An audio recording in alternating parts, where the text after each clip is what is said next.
तो dear friends, आज हम बात कर रहे हैं इंग्लिश लैंग्वेज के बारे में।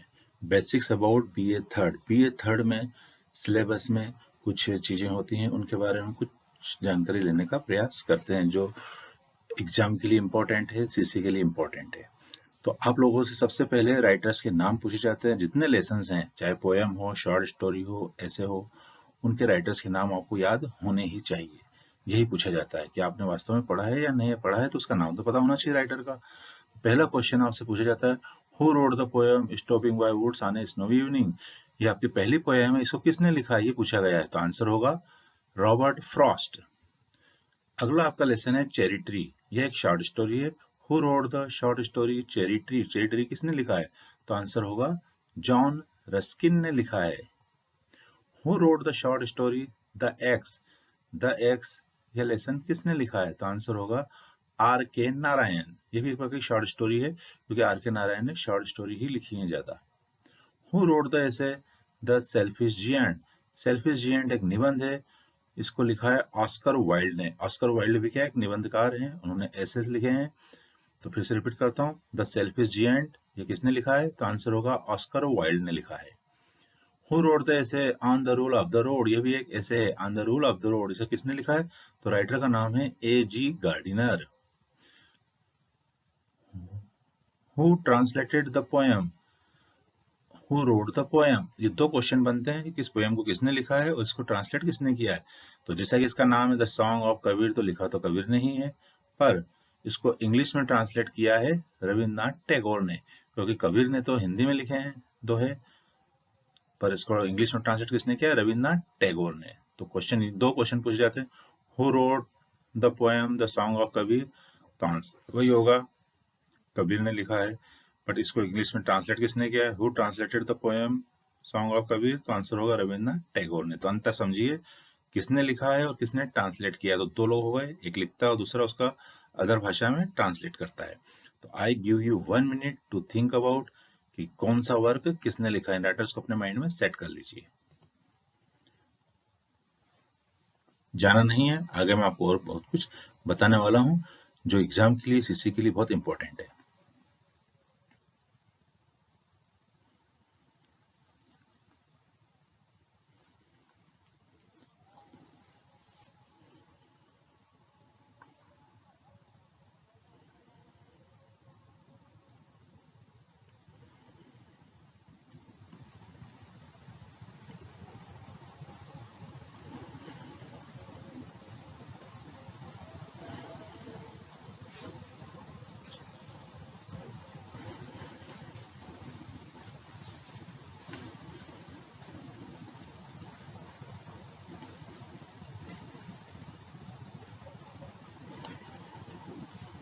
तो स्टूडेंट्स, एक चीज और बता देता हूँ कि जब भी आप किसी पोएम का, एसे का, शॉर्ट स्टोरी का नाम लिखें तो इन्वर्टेड कॉमा में होना चाहिए और कैपिटल लेटर से स्टार्ट होना चाहिए।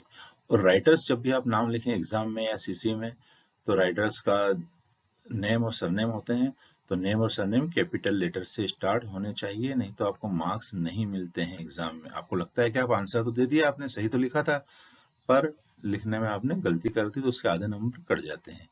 ध्यान रखिए। चलिए आगे बढ़ते हैं। तो दोस्तों, आप लोगों के सिलेबस में वॉइस, वैसे तो ग्रामेटिकल बहुत सारी आइटम है, बट आज हम डिस्कस करेंगे वॉइस के बारे में। तो थोड़ा सा बेसिक चीजें बता देता हूँ मैं 1-2 मिनट में आपको कि वॉइस दो प्रकार के होते हैं, एक्टिव वॉइस और पैसिव वॉइस। जब भी आपको सब्जेक्ट को महत्व देना हो तो वाक्य सब्जेक्ट से अपन स्टार्ट करते हुए एक्टिव वॉइस होता है, सब्जेक्ट वर्ब ऑब्जेक्ट।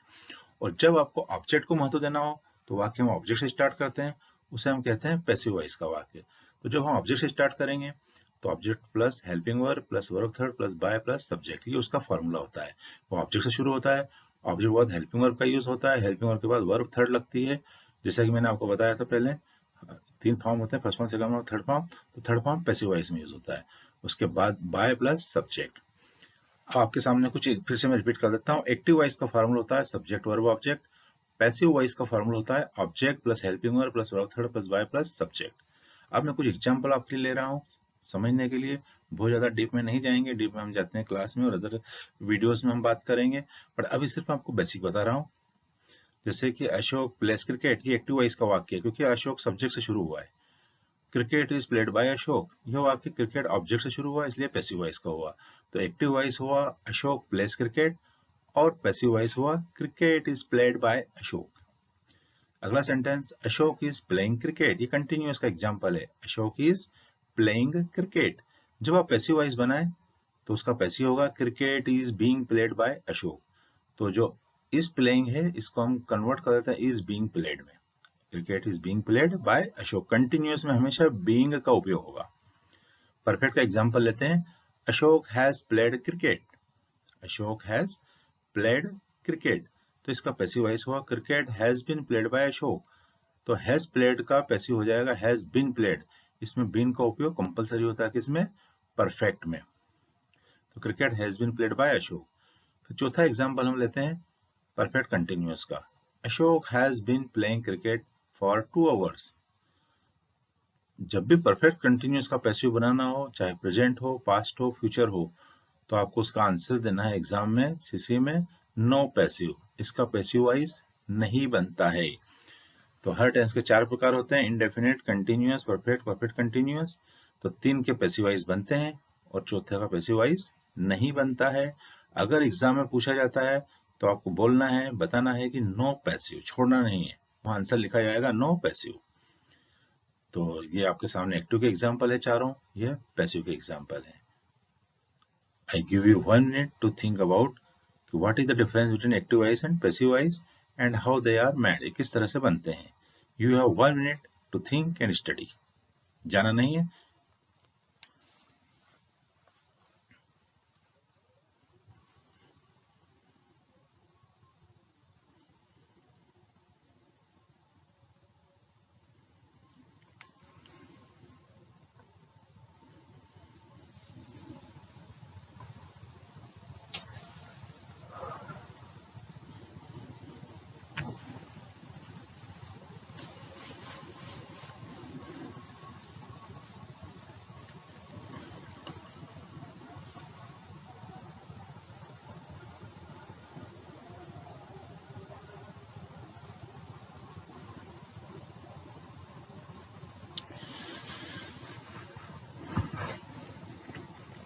चलिए आगे बढ़ते हैं। दोस्तों ध्यान रखिए, इंग्लिश लैंग्वेज अभी अपन बात कर रहे हैं बीए थर्ड में। बीए थर्ड में आपको एक यूनिट है सीवी। तो सीवी कई बार एग्जाम में ये पूछा जाता है कि what is the full form of CV, चाहे एग्जाम हो या सीसी हो। तो आपको सीवी का फुल फॉर्म पता होना चाहिए स्पेलिंग के साथ, क्योंकि एग्जाम में लिखने के लिए आपको उसकी स्पेलिंग याद होनी ही चाहिए। तो बहुत सावधानी से इसकी स्पेलिंग याद रखना है। सीवी का फुल फॉर्म होता है करिकुलम वीटे। इसी तरह से क्वेश्चन पूछा जाता है what is the full form of CV, तो आंसर होगा curriculum vitae. CULUM VITE, curriculum vitae. अब कई बार ये पूछा जाता है एग्जाम में कि व्हाट इज सीवी, तो आप उसको इस तरह से समझाने की प्रयास कर सकते हैं, वैसे डिटेल में 2 लाइन में, 4 लाइन में, एक पैराग्राफ में भी समझा सकते हैं। बट शॉर्ट में अगर आपको समझाना है कि व्हाट इज सीवी, तो सीवी एक बायोडाटा, पुराने टाइम में हम इसको बायोडाटा बोलते थे, फिर और वो बड़े आकार ले लिया उस बायोडाटा ने, फिर हम उसको रिज्यूम कहने लगे। रिज्यूम ने और बड़ा आकार ले लिया, उसको हम सीवी करिकुलम वीटे कहने लगे। तो ये एक ही चीज है, बायोडाटा, रिज्यूम, करिकुलम, इन तीनों का कॉम्बिनेशन ये होता है सीवी, करिकुलम वीटे। तो इसके बारे में और जानने का प्रयास कीजिए कि व्हाट इज सीवी, किस तरह से सीवी बनता है। बहुत जानकारी है, मैं भी समझाता हूँ, बट आज हमारा सिर्फ बेसिक्स के सीवी का फुल फॉर्म क्या है, सीवी का अर्थ क्या है। तो I give you 30 seconds, study what is the full form and what is CV।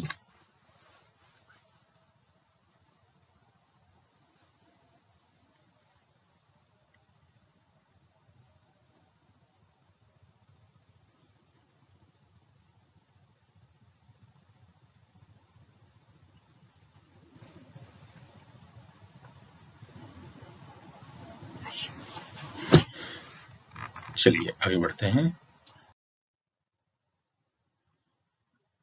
अभी हम ध्यान रखिए, सिर्फ बेसिक्स की बात कर रहे हैं, डिटेल में नहीं जा रहे हैं। डिटेल के लिए पूरी एक टॉपिक पर एक क्लास भी कम पड़ती है। तो अभी हम सिर्फ बेसिक जानने की कोशिश कर रहे हैं। तो अगला क्वेश्चन आप लोगों से एग्जाम पूछा जाता है, सीसी में पूछा जाता है, change the following sentence into negative. कई बार निगेटिव बनाने के लिए कहा जाता है। तो निगेटिव बनाना आपको सिर्फ इतना पता है कि नॉट लगता है, बट उसके पहले आपको सहायक क्रिया कौन सी लगती है विशेष ध्यान रखना है। जैसे एग्जाम्पल आपके सामने है, एक सेंटेंस दिया जाता है एग्जाम में, बहुत सिंपल देते हैं, she कुक्स food, change into negative. She कुक्स food को आपको निगेटिव में चेंज करना है, तो इसका निगेटिव होगा she does not cook food. अब डज क्यों लगा? क्योंकि ये वाक्य प्रेजेंट टेंस में है और वर्ब में एस या ईएस लगा हुआ है। जहां पर भी आपको वर्ब में एस ईएस मिले तो उसको जगह हम डू का डज कर देते हैं। She does not cook food, she cooked food. तो आंसर होगा she did not cook food. हमने डिड क्यों लगाया? क्योंकि यह वाक्य पास्ट टेंस में है, वर्ब सेकंड का यूज हुआ है। शी कुक्ड फूड, तो इसका पास्ट का निगेटिव होगा she did not cook food. अगला सेंटेंस है शी विल कुक फूड, तो आंसर होगा she will not cook food. चूंकि ये सेंटेंस फ्यूचर टेंस में हमेशा एक हेल्पिंग वर्ब होती है, विल या शेल, उसके बाद नॉट लगा दिया जाता है, she will not cook food. But present indefinite, past indefinite में हेल्पिंग वर्ब नहीं होती है, तो हम अलग से हेल्पिंग वर्ब यूज करते हैं। प्रेजेंट में डू या डज लगाते हैं, यहाँ पर हमने डज का उपयोग किया है। पास्ट टेंस में हम डिड लगाते हैं, यहाँ पर हमने डिड का उपयोग किया है। तो बहुत सिंपल वे में आप याद रखिए, अगर पहले से वाक्य के अंदर सिंपल सेंटेंस में पहले से हेल्पिंग वर्ब हो तो हेल्पिंग वर्ब के बाद नॉट लगता है। अगर हेल्पिंग वर्ब नहीं हो तो फिर हम डू नॉट, डज नॉट या डिड नॉट का उपयोग करते हैं। I give you 1 minute to think about this sentence, study this sentences. इन वाक्यों को अच्छे से स्टडी कीजिए और खुद समझने का प्रयास कीजिए।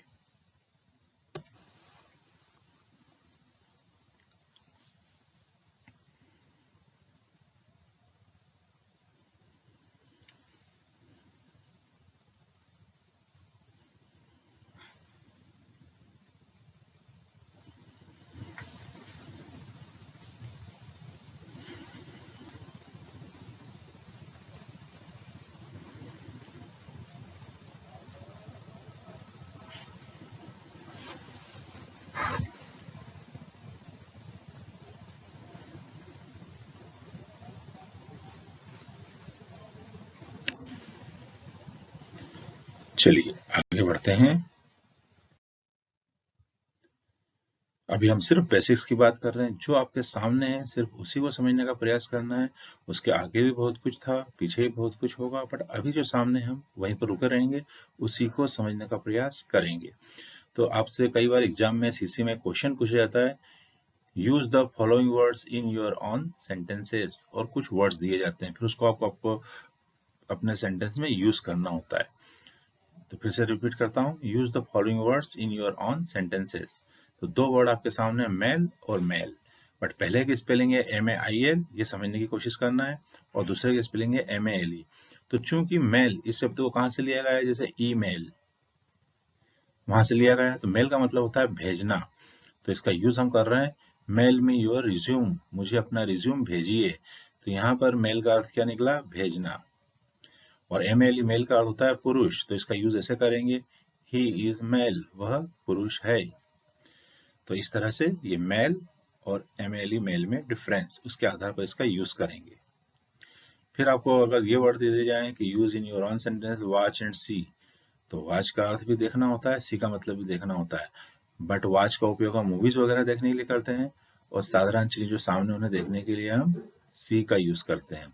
वॉच में हम देखते भी हैं और सुनते भी हैं। जैसे एग्जाम्पल अगर हमको देना हो तो हम एग्जाम्पल देंगे इस तरह का, आई वॉच इंडियन मूवी, मैं इंडियन मूवी देखता हूँ, देखता भी हूँ और सुनता भी हूँ। तो उस कंडीशन में हम वॉच का यूज करेंगे। आई विल सी यू, मैं तुमसे कल मिलूंगा, मिलता हूँ, या देखना भी होता है, मैं तुमसे कल, तुम्हें कल देखता हूँ, तुमसे कल मिलता हूँ। तो यहाँ पर हम सिर्फ सी का यूज कर रहे हैं। जैसे कि मैंने एक डॉग देखा, आई सा ए डॉग, तो वहां पर सिर्फ देखा का यूज होगा। तो जब भी आपको सिर्फ देखना यूज करना हो तो सी का यूज करेंगे, और देखना और सुनना दोनों हो तो हम वहां पर वॉच का यूज करेंगे। तो जब आप सेंटेंस बनाए तो इस बात का विशेष ध्यान रखना है। अब आपके सामने दो वर्ड हैं, कभी एग्जाम में कहा जाए कि use the following words in your own sentence, तो दो वर्ड हैं, लिव या लिव। तो आपको बहुत ध्यान रखना है, एक LEAVE है, दूसरा LIVE है। दोनों की स्पेलिंग में भी डिफरेंस है और इनके मीनिंग में भी डिफरेंस है। कैसे? जैसे LEAVE, लीव का अर्थ छोड़ना भी होता है, लीव का मतलब छुट्टी भी होता है, और LIV, लीव का अर्थ रहना, और टीवी में आप मैच वगैरह देखते हैं तो इसको हम लाइव बोलते हैं। लाइव का मतलब जारी। तो अगर हमको लीव का मतलब हम ये निकालते हैं कि छोड़ना, तो इसका यूज ऐसे करेंगे, लीव मी अलोन, मुझे अकेला छोड़ो। अगर मुझे आपको लीव का अर्थ रहना के अर्थ में यूज करना हो तो हम सेंटेंस बनाएंगे, I live in Baroda, Baroda, मैं बड़ौद में रहता हूँ। तो इस तरह के कुछ वर्ड्स दिए जाते हैं पैरेलल, उस पैरेलल वर्ड्स को, स्पेलिंग को समझिए, उनकी मीनिंग को समझिए और मीनिंग के आधार पर उनको यूज कीजिए। तो I give you 1 minute to think about these words.